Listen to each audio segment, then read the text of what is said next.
title screen over here probably looking a little familiar. Cough, cough. Unfinished Let's Play. Cough, cough. But that's okay. That's okay. We're not here to talk about that today, but actually we are, because big news, if you didn't already know, Labyrinth of Touhou 2 is on Steam under the name Labyrinth of Touhou, Gensokyo, and the Heaven-Piercing Tree.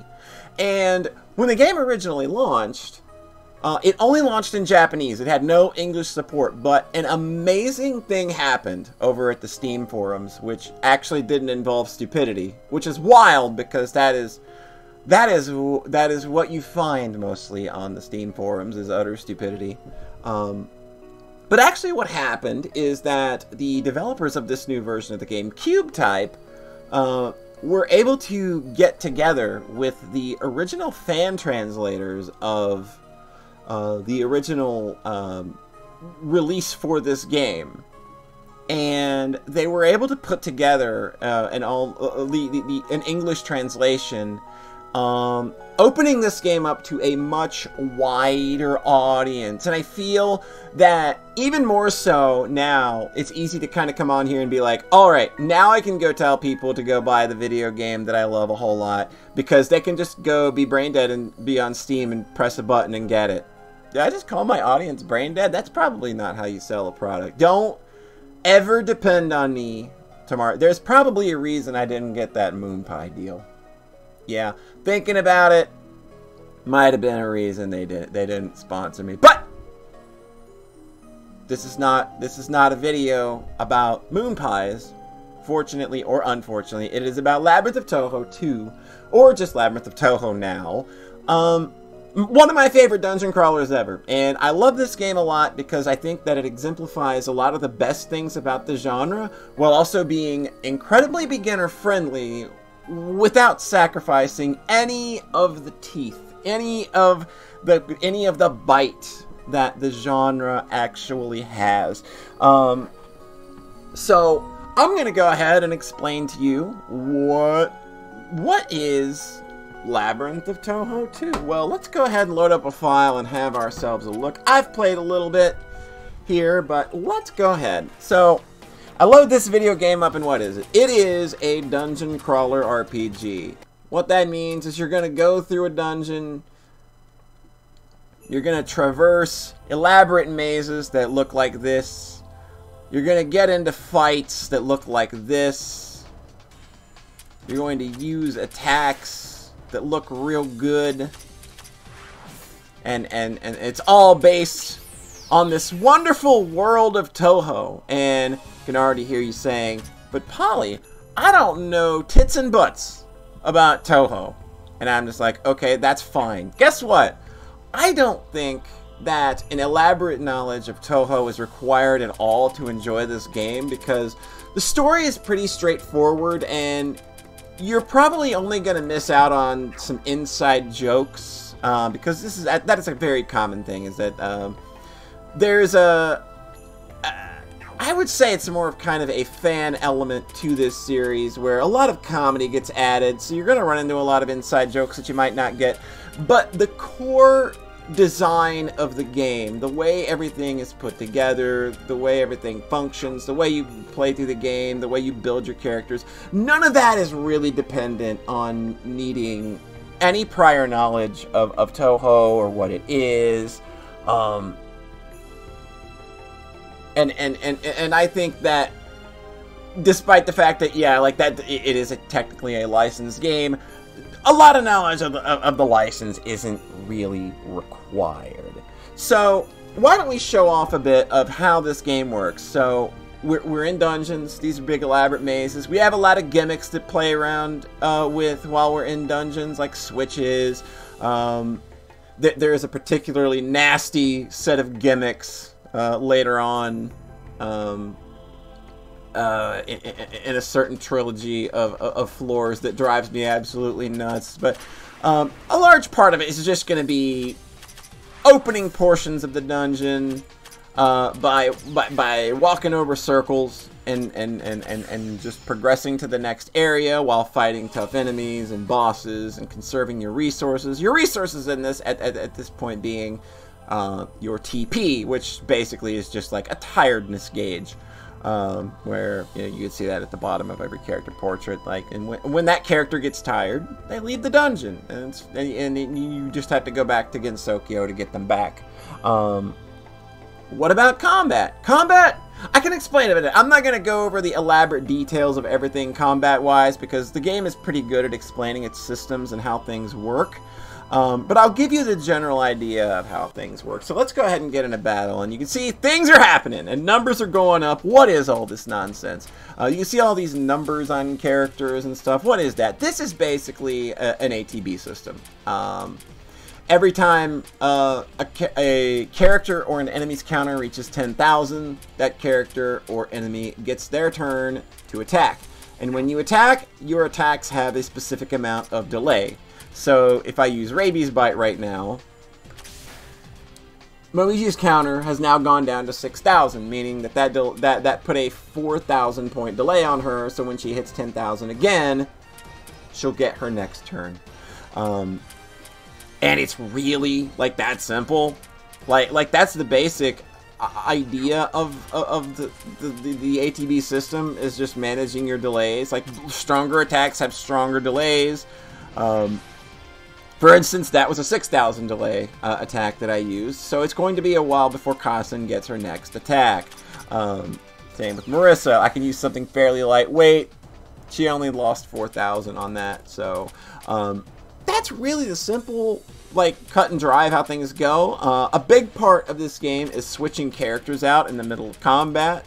At any point, any character can not only switch themselves out, but they can switch other characters out. And you'll need to be doing that a lot, especially during this game's very difficult boss fights. So that I can just like switch out Momiji for Yomu, and just boom, like Yomu is in. Not sure why I would do that in this situation, because Yomu in this game is unfortunately not super great. But that's really the cut and dry of how combat in this game works. It's managing your ATB versus the enemies, planning your attacks accordingly, knowing what delay your attacks have is very important to being able to compose yourself during a fight and not just get completely trounced. Because this game got mean old boss fights that, if I'm being honest, yeah, like, they're going to be boss fights you're going to have to go in and lose most of the time. Like, I don't know that it's very possible to first try a lot of boss fights in this game. Here's an element taken directly from, well, we'll go ahead and win this fight here. But this is an element taken directly from the Etrian Odyssey series. It could be from something else, I'm not sure, but Etrian Odyssey is kind of like my touchstone with regard to dungeon crawlers these days, because I just play so many of them. I've played so many Etrian Odyssey games at this point that it's just kind of like the series that I associate with the genre. You see enemies like this on the map. They are FOEs. They are way stronger than your party, and they will absolutely obliterate you. And this is a perfect opportunity to give an example of something in this game that I think is pretty rad. And again, another reason why I think this game is very beginner friendly. So we're going to go ahead and initiate a fight with this boss monster that we probably have no chance of beating. I'll go ahead and rest up, which takes I believe 2 TP to do, which will restore your entire party's MP back, which is always good to do before a boss fight. And I'll go ahead and try to show an example of why I think that this game is very generous. So we're just going to throw out attacks here. This is a very bad idea. This is not a boss we should be fighting right now, because it is a level 14 boss. If we manage to beat it, though, you do get bonuses for beating bosses under level. And I'll go more into that later. You see, we are doing absolute squat to this guy right now. We are in no way prepared. There you go. Momiji just got her face completely obliterated. That felt bad. I'm sorry, puppy. She's one of my favorites. But I'll go ahead and... Oh, damn, Kasen just getting melted down. You know what? We'll make this right. We'll make this right. Don't worry. We'll do... Chirno, get in there. Everybody else. To the back! Oh, poor Chirno. Dang. I don't know. Renosuke! You look like a good candidate. Hi. There we go. There. So, when you die in this video game, you get your typical game over, but something very cool about Labyrinth of Touhou is that the penalty for dying in this game is almost nothing.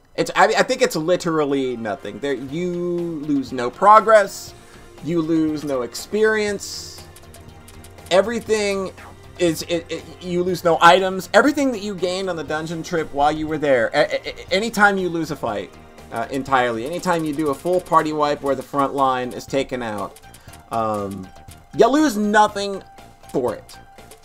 So again, another instance of how like this game is just very, very welcoming to new players, I think, and it encourages you to get up and just try again because you're not completely just obliterated and feel like there's no way that you can come back. Because I mean, by sheer numbers, at some point you're going to win, even though that's not how you have to play this game. You can play this game very underleveled if you know your strategies. So the cool thing about this game, however, is I think the character customization system is super, super rad, because it's very, what's the word? It's very generous with how you're allowed to customize your characters. And you see that in a lot of dungeon crawlers where you've got skill trees and the like, and you have to build on those, and you're making really hard commitments in these games a lot of the time, and you kind of do that in this game too. Like if we go into learn skills, you can see I've learned some here on Momiji already, but let's take a character I've not done anything with yet. Let's say I want to start leveling up. I want to start leveling up Minariko's spell cards. So I'm going to drop a level into Autumn Sky, one into Owatoshi Harvester because that's her buff, and then we want to go ahead and give her some speed boosts. And in most dungeon RPGs, I think that those are really hard commits, and to undo character builds in a lot of these games, it often requires you to de-level them to the point of needing to grind them back up again, but you get those skill points back. Something I really like about Labyrinth of Touhou 2, however, is that I have a skill reset that I can use for nothing. So I can go into Minariko's kit and I can just completely say, reset the entire skill set. Don't worry about Tomes of Reincarnation. These do something else entirely. You'll figure that out while you're playing. But now, when I go back into Minariko's skill kit, I got all those points back. And that's sort of what this game kind of hinges on, is all of these characters are highly specialized. They're all very innately good at something, and they all innately have weaknesses that they'll never be able to, they'll never be able to fully overcome, I don't think. I think that, like, you're never going to take Momiji as anything but a tank and physical damage dealer, because her damage formulas don't really support her being something like Marissa, who is a mage, and just like that, like, Marissa's never going to be the one dishing out physical attacks because none of her spell cards have that property, and she just doesn't have the stats for it. So you have these highly specialized characters that you can further improve with skill points, and the idea is that, yeah, going into a boss fight, you're probably going to get stomped really badly, but you can always come back out and change your strategy by investing in different skills for each character. And I think that maybe some might see that as a bit of a cop-out, in that, like, it makes the characters maybe feel a little more blank slate-ish. But I think that this game overcomes that by the characters kind of just having a solid foundation all of their own. Like, all of these characters are really well put together. I've played this game through 3 times, and I've never run into one strategy that just works for everything. I feel, and I've also run into strategies or I've also run into bosses where I've found multiple strategies work in building my characters in different ways. And I think that that's a good way in how this game is a lot more welcoming and maybe a lot nicer than some other games in this genre. So, I mean, I guess some final thoughts would be that, like, if this is a genre that you're looking to get into and you maybe want to feel like you have a little more leeway with how you build your characters, you don't feel so hard committed to everything, this is a really good one to start with. I think it's the most open I've ever seen one of these systems, and it's the most generous with respeccing, seeing as that it literally costs nothing to reset your character skills. There are paid ways that you can reset other things, like you can actually just pay to raise the stats of your characters in certain ways. I can just go in here and just be like, boom, let's give let's give Reimu all of my money, but we just gave her a shit ton of magic and raised her stat by like over 100 or so. There are ways to reset that, and we would do that with the Tome of Reincarnation, but you also need some money to do that as well, I believe. I mean, I could check. Will I be an idiot? Why not just... Okay, yes, let's use the Tome of Reincarnation. Okay, no, we get that money back. So, if you use the Tome of Reincarnation, all the money that you just spent into raising Reimu's stats, you just get that back. See, like, I just got all that back. So I can just put that right back to 10 where I had it. And boom, I'm right back to the same money that I had before. So... I guess that's kind of my final thoughts, is that I think that this is a very solid dungeon crawling RPG that, I think if you're a fan of the genre, I think there's a lot here. Like, the boss fights are super meaty, they're super satisfying, they evolve as they go. If you like games like Etrian Odyssey, Wizardry, Mary Skelter, Undernauts, I think that those are all good examples that this game is kind of like, you could see sort of like where they're riffing on that a little bit, and I think that, like, obviously, like, the menu design is very clearly Etrian Odyssey inspired. And I guess the final thing would be that this game is not short on content. Like, the main campaign will probably take you about 70 hours to complete. And the Steam version also includes all of the plus disc content, which I believe adds more characters, and it adds some boss rush stuff. It adds a whole bunch of new dungeoning stuff. Like, there's just hundreds of hours in the post-game that you could spend doing even more stuff. I've never played with that stuff much because it's a little rich for my blood, and it starts to feel a little grindy, but if you need somewhere to really get your Labyrinth of Touhou skills tested, this game's plus disc content is the perfect place to do it. But if you're just looking to play through the main story, I think it's super well balanced. It progresses really well. If you're new to the genre, this game teaches you, I think, all the right lessons with just enough training wheels, I guess, with the way that you can respec everything, that, like, you will go into other dungeon crawling games having a really good idea of how to build characters for situations and things like that nature. So, yeah, I guess that's really all I can say, is, like, this is definitely still one of my favorite dungeon crawling RPGs ever. You should absolutely play it. Thanks for watching, and I'll talk to you later. Goodbye!